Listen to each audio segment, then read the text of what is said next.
Pemirsa, Tahun Baru Imlek kali ini bersio naga kayu yang diyakini oleh pembimbing masyarakat Buddha Kanwil Kemenak Sumsel, fleksibel serta gesit hingga dianggap positif untuk kelancaran rezeki.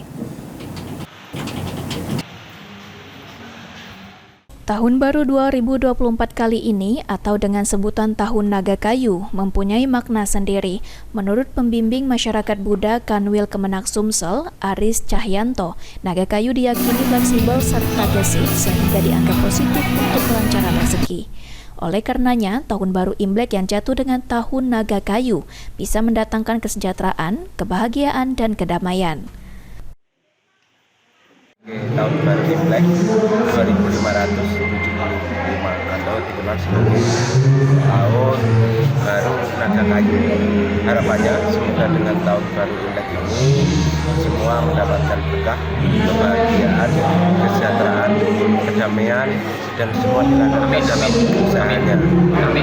Dan semua harapan kami adalah untuk bersama-sama kita bersatu padu menjaga kerukunan, menjaga keharmonisan bersama untuk di masa-masa yang akan datang. Sementara itu, praktisi spiritual Suhu Alam berharap Tahun Baru Imlek yang bertepatan 2575 dapat memperkuat hubungan antar sesama dan memperpanjang tali silaturahmi. Setiap tahun Suhu Alam itu selalu open house.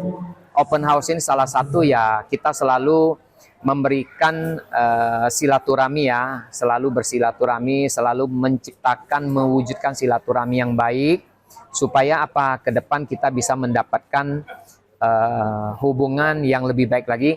Dan harapan Suhu Alam makin ke depan open house yang Suhu Alam lakukan ini makin baik dan makin bagus. Dalam perayaan Tahun Baru Imlek, masyarakat Tionghoa di Palembang melakukan secara sederhana. Hafidz Zainul, PAL TV.